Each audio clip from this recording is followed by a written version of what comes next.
हरियाणा के किसानों ने पोर्टल करवाया, उसका 1,36,000 एरिया बढ़ गया और 6 जिले ऐसे हैं जिनमें 64,64,000 एकड़ का पोर्टल हुआ, लेकिन वहाँ 1 किलो भी धान नहीं बिकी। इसका मतलब धान तो वहाँ थी ही नहीं और वहाँ के नाम पे यहाँ उसके धान बेच दिया गया 40, जो यूपी से या बिहार से मंगाया गया। हजारों ट्रक हमने पकड़वाए अवैध चावल के, अवैध धान के दूसरे स्टेटों से आते, एक पे भी कार्रवाई नहीं हुई। आपका विशेष तौर पे सबसे बड़ा घोटाला मैं बधाई देना चाहूंगा जो फतेहाबाद के प्रशासन को कि ये फतेहाबाद जिला जो है वो भ्रष्टाचार में फर्स्ट रहा है। यहाँ पे 12,000 वो कहा पर्चा, यहाँ पे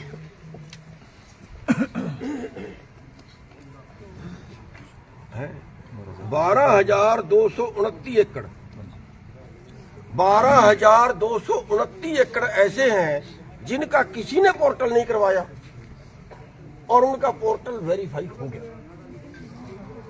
और दूसरा, फतेहाबाद जिले के अंदर करीब 33 क्विंटल एकड़ की एवरेज रही, 32 क्विंटल 81 किलो,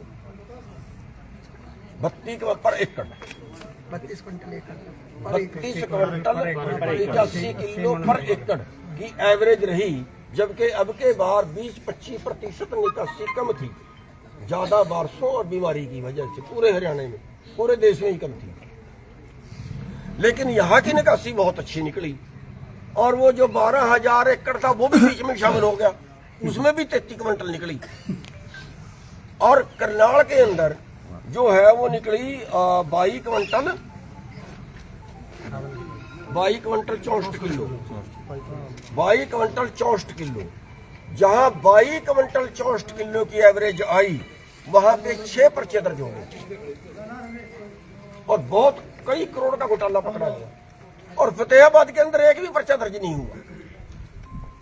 तो इसके लिए मैं कहूंगा कि फतेहाबाद जिला फर्स्ट है भ्रष्टाचार में। आप ताली जाओ एक बार।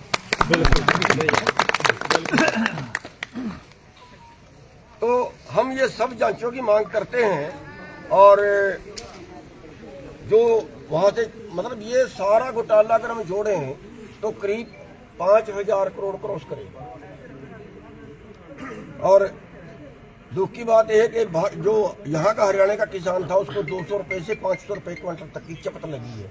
हमें जो तकलीफ है वो ये है, वैसे तो बाहर से धान मंगा ले तो हमें दिक्कत नहीं है, हमें दिक्कत ये आई कि यहाँ के किसान की सस्ती क्यों खरीदी। तो इसमें 400 रुपए के करीब प्रति क्विंटल जितना जाली खरीद दिखाई, उसमें 400 रुपए के प्रति क्विंटल जो है वो खर्चा भी सरकार से लिया गया, जिसमें ट्रांसपोर्टेशन, जिसमें आड़त, जिसमें लेबर और अन्य खर्चे मिला के जो 400 रुपए के करीब क्विंटल के पड़ते हैं। और उससे बड़ी दुख की बात यह है, मंडी के यहाँ पे मजदूर खड़े हैं कि वो मजदूरी जो सरकार से तो ले ली गई लेकिन मजदूरों को नहीं दी। तो ये भी इसमें एक बड़ा घोटाला है। और जो कैमरे हैं, किसी सब में कैमरे लगे होते हैं, कोई कैमरा चेक नहीं किया गया। और एक सरकार का कानून है कि पॉलिसी में है कि जब ट्रक अंदर से बाहर निकलेगा तो तोलना पड़ेगा, मंडी के कांटे पे तोलना पड़ेगा, फिर उसका आउटगेट पास कटेगा। तो एक भी ट्रक पूरे हरियाणा में नहीं तोला गया। खाली उसकी तोलाई क्या दिखाई कि वो इसलिए होता है कि जैसे एक ट्रक में 500 कट्टे किसी ने लादे और 800 दिखा दिए, अब उसको गिनने वाला कैसे पकड़े, गिने तो जाएंगे इन ट्रक में, तो उसका तोल करना होता है। तोल से पता चल जाएगा कि इसमें करीब कितने हैं। तो वो ना करके उसमें जितने ट्रक में कट्टे दिखाए उसको जर्ब 37 किलो का होता है, जर्ब 37 किलो से करके और वजन दिखाते हैं घोटाला करने के। और एसडीएम साहब, इसमें दुख की बात यह है कि 2 रुपए से 5 रुपए कट्टा कमीशन मंडियों की है, 6 रुपए से 10 रुपए कट्टा कमीशन DFSC की है।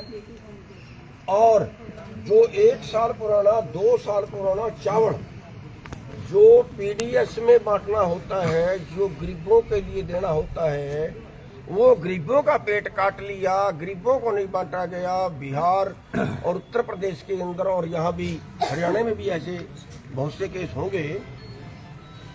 वो चावल चोरी का माल सस्ता मिलता है, वो चावल यहाँ के राइस मिलों को सप्लाई किया गया और उस चावल को केमिकल से साफ करके उस चावल को दोबारा सफेद बना के फिर FCI को दे दिया जाता है।